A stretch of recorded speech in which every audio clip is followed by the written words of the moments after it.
misconduct settlements are costing millions, but departments rarely feel the impact. Now, this is a story that I've been talking about for a while. Police misconduct settlements.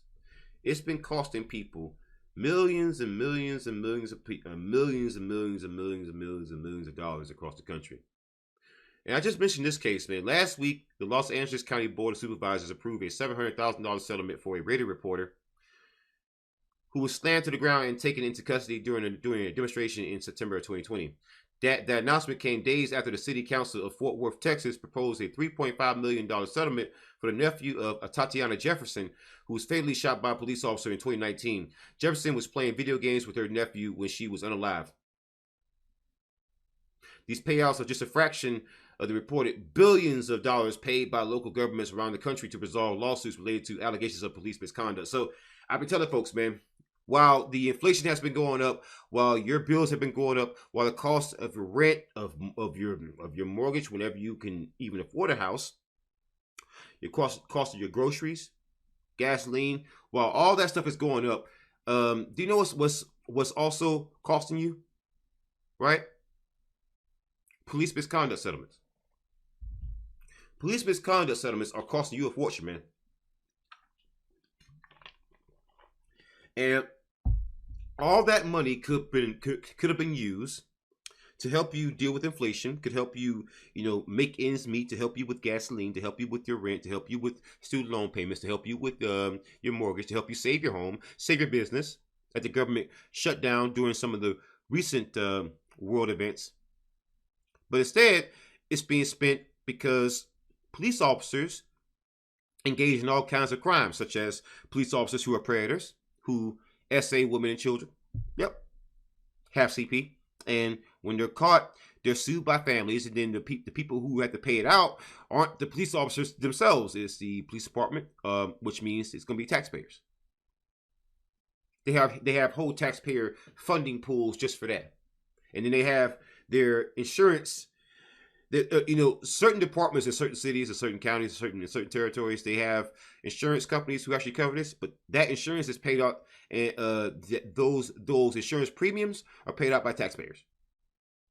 So either way, it's paid out by taxpayers.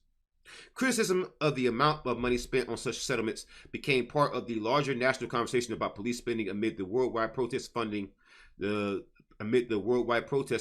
2020 unaliving of George Floyd in Minneapolis. But research has shown lawsuit payouts account for less than 1% of local government budgets. Police departments themselves rarely feel the financial impact, and individual officers are almost never required to contribute, meaning there may be little financial incentive to prevent further misconduct. So they're saying, hey, 1% of local government payouts. Now, that's very misleading. Do you want to know why? Local governments. That means small governments. I can tell you that just from LA and New York alone, the past 10 years, more than $10 billion have been spent out, has been paid out on police misconduct settlements. Yes, that it might make up a very small percentage of their overall budgets, but it's very misleading to say, oh, it's just 1%. Yeah, but how much is that though? How much is that?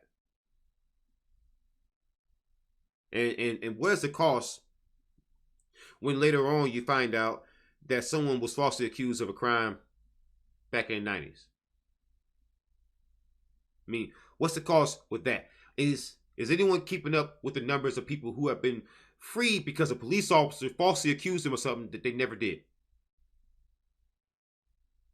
Like Khalif Browder and so many others. What are police misconduct settlements? Settlements can be used to resolve state and or federal lawsuits or allegations of wrongdoing by police officers and their departments brought by victims or their surviving family members. The claims may include violations of constitutional rights or state law, including excessive use of force, assault, battery, wrongful arrest, or wrongful unaliving. So, do police departments pay for the misconduct settlements? There are multiple ways local governments pay for police misconduct settlements, according to research done by Joanna Schwartz, professor at the University of California at Los Angeles School of Law. Smaller jurisdictions often rely on liability insurance, but larger departments are typically self-insured, meaning settlements or judgments are paid from the department's budgets or through the local government's central litigation fund. Regardless of the financial agreement, Schwartz says, there is rarely any tangible impact on the police department of these payouts. She says clearly, she says, quote, clearly if the money is just paid directly from the central fund, there's no impact. If an agency is given money during the budgeting process and then that money essentially goes to litigation funds, it's also having no impact, meaning that there's no surplus funds for them if their lawsuit payments go down, or the need to cut back on other expenses if the costs go up, end quote. So basically, even if the money so-called comes from their budget, right? What they'll do during the next budget allocation, in every year, annually, or even sometimes monthly, but usually annually, cities and local governments, they will have their budgeting like types of meetings or conferences or meetings or whatever, but usually a meeting. And say a police department says, "Hey, man, we're out of money. We need money."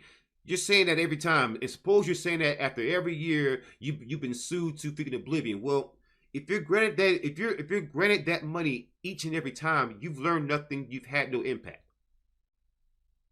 So when money is taken from a police department, right, it needs to be permanent. Well, they can't protect people. Well, maybe that's an incentive for them to act better. Why do we have to convince you to allow police officers to be police officers and not break the law or hurt people?